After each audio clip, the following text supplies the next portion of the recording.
खिलाफ। बड़ी साहब पहले जहांगीर तरीन साहब की तरफ आ जाते हैं, तो क्या हुआ इमरान, तो होगी दोस्ती होगी? बिस्मिल्लाहिर्रहमानिर्रहीम। कैसा बात दोस्ती नहीं, मेरी 4-5 लोगों से बात हुई है और हुकूमती लेवल से भी। एक ग्रुप कल तक कोशिश करता रहा था कि जहांगीर तरीन साहब के जो साथियों की और उनके इमरान खान की मुलाकात ना हो। इमरान खान साहब ने इनिशिएटिव लिया, उन्होंने कहा नहीं जी आप लोगों को क्या प्रॉब्लम है। आज मुलाकात में बेसिकली उन्होंने कहा कि हम जहांगीर तरीन के लिए रिलीफ नहीं लेने आए। नाम लेके उन्होंने 3 लोगों को कहा कि ये शरारत कर रहे हैं और ये इंटरफेरेंस कर रहे हैं इन्वेस्टिगेशन में बार बार, जिस पर इमरान खान साहब ने अली जफ़र की गालबन जो सेनेटर हैं उनकी ड्यूटी लगाई है। उन्होंने कहा है कि अगर ये बेगुनाह मैं नहीं होने दूंगा तो हम गुनाहगार है, तो ये इन्वेस्टिगेशन जारी रहेगी। इसमें कोई ख़त्मी फ़ैसला नहीं हो सका। बहरहाल जो गए थे उन्होंने सुना है कि बहुत ज़्यादा खुल के बातें की हैं, जिसमें कुछ पीएम साहब को ज़्यादा पसंद भी नहीं आई। उन्होंने कुछ लोगों पे इल्ज़ाम लगाया कि फ़लाँ आदमी जिसका पीटीआई से कोई वास्ता नहीं वो आपको मिसगाइड कर रहे हैं, जिस पर वज़ीर आज़म को सुना कुछ बातें नागवार गुजरियाँ, लेकिन उन्होंने ये गारंटी दी है कि जहांगीर, और उन्होंने कहा था गालबन जुडिशल कमीशन भी बना दें, तो और कुछ लोगों की उन्होंने तबादले का भी मुतालबा किया थे ने, तो वज़ीर आज़म ने कहा नहीं मैं इस तरह तब्दील नहीं करता। आपको पता है वज़ीर आज़म जो एक बात कह दे वहाँ से हिलते नहीं हैं, ये मैन ऑफ द प्रिंसिपल है। तो उन्होंने कहा इस तरह तो मैं शिफ्ट नहीं करूँगा जब तक मुकम्मल सबूत नहीं होंगे, लेकिन ये यकीन दहानी कराई है कि इसकी निगरानी मॉनिटरिंग मैं खुद करूँगा। और लंबे लबाब यह है कि अली जफ़र को कहा है कि आप चेक करें कि ये FIR के इंदराज में कोई ताकत प्राइम मिनिस्टर हाउस में बैठने वाली या PM हाउस के करीब कोई ताकत तो इन्वॉल्व नहीं है। अच्छा, ये जो इन्वेस्टिगेशन टीम के हेड को चेंज किया गया है, तो ये तसल्ली हो जाएगी इससे? मेरा नहीं ख्याल कि इससे होगा। उनके बारे में ये है कि एक अहम तरीन शख्सियत ने उनको लगवाया था। वो जब भी आते हैं कुछ इस कैंट के इलाके में शहजाद अकबर साहब उनकी मुलाकातें नहीं हैं ये, लेकिन वो यकीनी बात है वज़ीर आज़म साहब मैं एक साफ करता हूँ, तो इख्तलाफ से मुराद में एक पैरेलल रिव्यू देता हूँ। ये वो बंदा है कि जिसने लतीफ़ खोसा जब यहाँ पे गवर्नर थे, असलम मदियाना जिसने एक स्कूल टीचर की टांग तोड़ दी थी, इन्होंने पुलिस गवर्नर हाउस भेज दी थी। इसके बाद इसको गिलगित बिल्तिस्तान लगा। ये कहाँ लगे थे? सरगोदा उस वक्त थे। इसने भाई ये वो बंदा है जब सिकंदर अपनी बीवी के साथ इस्लामाबाद लेके आया और 4.5 घंटे इन्होंने शो चलाया वहाँ। चौधरी निसार के कारे ख़ास थे, ये उनके राइट हैंड थे। रिजवान साहब ये लाहौर में ASP रहे हैं, SP रहे हैं, इन्हें मैं बहुत ज़्यादा जानता हूँ। अच्छा, ये वही आदमी है जिन्होंने जिनके खिलाफ 8 MNAs गए थे शहबाज शरीफ के पास कि जनाब इनको तब्दील कर दें। इन्होंने एक MPA के खिलाफ मुकदमा केस कर दिया था। वैसे टू बी फ्रैंक मेरे इल्म में नहीं ही है ये बात। ये कहाँ तैनात थे जब 8 MPA चले गए थे? इधर इनको निकाला था मुल्तान से आपके PM साहब ने, गिलानी साहब ने, क्योंकि उनके कहने पे इन्होंने बंदे उनकी बात नहीं मानी थी, वहाँ से उनको निकाल दिया गया। अच्छा, असलम मदियाना जिसने एक टीचर की टांग तोड़ दी थी उसके खिलाफ इन्होंने केस किया। उस वक्त असलम मदियाना की गवर्नमेंट थी और वो गवर्नर हाउस में छुपा बैठा था। अच्छा, मुझे वैसे ये चीज़ें नहीं पता, आप कह रहे हैं यकीनन आपकी इन्फॉर्मेशन मुझसे बेहतर है। ये ASP साहब लाहौर में रहे हैं, SP रहे हैं। मलक साहब आपको याद होगा इस्लामाबाद में एक खातून आ गई और एक बंदा उसका सिकंदर गन लेके वो साहब है जो 3.5 घंटे बगैर गाने के फिल्म चलती रही लाइव। पूरा आपका दारुल हुकूमत एक बंदा को ये काबू नहीं कर सके। एक बंदा। अब मैं बताना नहीं चाहता कि किसकी इंक्वायरी क्लोज हुई और किसकी बंद हुई, लेकिन अगर वज़ीर आज़म के नोटिस में आ गया है तो अच्छी बात है।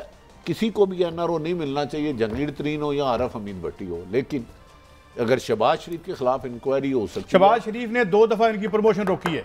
नहीं, 1% भी नहीं। इन्हें ले जी टेलीफोन पे, इनका 27वां कामन है, इन्हें ले। हाँ, ये कौन सी कहना है शहबाज शरीफ ने? इन्हें इतना पता ही नहीं है कि सेक्रेटरी एस्टेब्लिशमेंट करता है, उसमें 4 IG बैठते हैं, सेक्रेटरी एस्टेब्लिशमेंट बैठते हैं। तो यार सेक्रेटरी एस्टेब्लिशमेंट ने ब्यूरोक्रेसी की हालत है जो अब तक जाके इनको रिपोर्टिंग करते हैं। बट सब आप तो स्टोरी दे रहे थे। मेरी सिर्फ अर्ज ये है, वो तो अब भी हैं, ये कभी भी शहबाज के करीबी कैंप में नहीं रहे। शहबाज शरीफ के जो करीबी कैंप में है, आजकल बेहतरीन पोस्टिंगों पे हैं। अच्छा भट्टी साहब, वो खान साहब ने कहा है कि तरीन साहब मेरे दोस्त भी हैं और पीटीआई के रहनुमा भी हैं, तो एनआरओ हो रहा है, ये क्या हो रहा है, जरा इस पे बताएं ना। मेरी ख्याल में तो जो दूसरा ग्रुप है वो हावी है अभी तक। कौन सा दूसरा ग्रुप?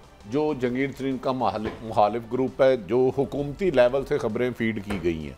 लेकिन दो चीज़ें होती हैं, उस वक्त हम होते नहीं हैं, हमने अपने सोर्सेज पे चलना होता है, हमने अपने सोर्सेज पे चलना होता है।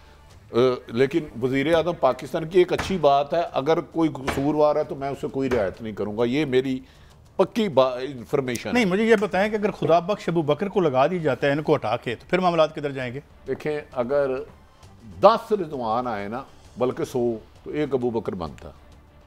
तो ये फेवर हो रही है या डिसफेवर हो रही है या डिससर्विस हो रही है? अगर वो आए तो मेरी अपनी ख्याल है अबू बकर खुदा बख्श स्पेयर किसी को नहीं करेंगे। When he was regional SP range Lahore, उस वक्त ये शेखुपुरा एक था, मैं उनको उस वक्त से जानता हूँ, क्रेडिबल आदमी है। उनके पास ब्रॉडशीट की गई है इंक्वायरी कल, शुगर की भी उन्होंने की थी, नदीम बाबर से भी उन्होंने सवालात किए थे, लेकिन उस पर कुछ और ताकतें चाहती थी कि वो मेरिट पे ना आओ। तो फिर इन्होंने क्या कहा, फायदा वैसे क्या है तफ्तीश करने का जब ऊपर साजबाज हो जानी है। मैं आपको सुनवाता हूँ एक चीज़। जब वो मुज़ाकरात जब मिलने के लिए जा रहे थे, मुज़ाकरात नहीं कहना चाहिए पीएम साहब के साथ, तो वो पहले क्या कह रहे थे और बाद में क्या कह रहे हैं, और फिर अपने पैनलिस्ट से उसका हम किसी जगह कोई फेवर नहीं चाहते, ये बात मैं क्लियर कर दूं। हम सिर्फ इंसाफ चाहते हैं और जहांगीर तरीन साहब की तफ्तीश के लिए जो इस्लामाबाद से फोन जाते हैं, हम चाहते हैं वो बंद हो। एक फ्री एंड फेयर ट्रायल के लिए हम तैयार हैं। हमें ज्यादा तराज जो इस्लामाबाद से फोन जाते हैं उन पर है, वो फोन बंद होंगे तो मैं समझता हूँ कि फिर सही मैं अच्छा, अब ये भी सुना दें जो बाद में वापस आके उन्होंने कहा है। आज़म साहब ने मुकम्मल तौर पे ये यकीन दिलाया है कि हर सूरत इंसाफ होगा, सबको इंसाफ मिलेगा। वज़ीर आज़म साहब ने उसकी इंश्योरेंस दी है, सवाल ही नहीं पैदा होता किसी के साथ इस तरह की ज्यादती हो। और उन्होंने इसके लिए कहा है कि मुझे थोड़ा टाइम दे, इंशाअल्लाह ताला तमाम इंसाफ के तकाज़े जो हैं वो पूरे किए। भट्टी साहब अगर इंसाफ हुआ तो मैं लग रहा है मैं अंदर हो जाऊंगा। भाई साहब, बदकिस्मती है, जिस दिन सही इंसाफ होना शुरू हो कोई बचता है, अल्लाह की कसम, बस कुछ ना पूछे, इस हमाम में बड़े नंगे हैं। मैं यही कह रहा हूँ ना, एहतसाब का दावा करना और एहतसाब कराना, इंसाफ कराना इबादत है, इबादत। लेकिन उसके लिए आपको इतना जिगरा चाहिए रिफ्यूज़ करने के लिए ताकतवर हलकों को।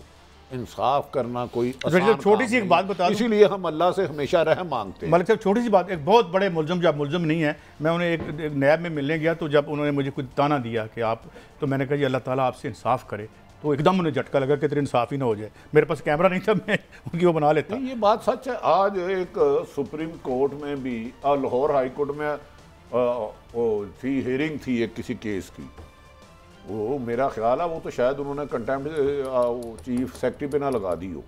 ये ब्यूरोक्रेसी को काबू करना दुनिया का मुश्किल तरीन। अच्छा भट्टी साहब, असल बात मलिक साहब आपको मैं करता हूँ, ये क्या आपको लग रहा है, क्योंकि जो हमने गुफ्तगू सुनी है, खान साहब अगर कहते हैं मैं इंसाफ करूंगा, इंसाफ तो अब दिल की बात खोल के करे, कौन मांगता है इंसाफ? कहते साड़ी जान छो।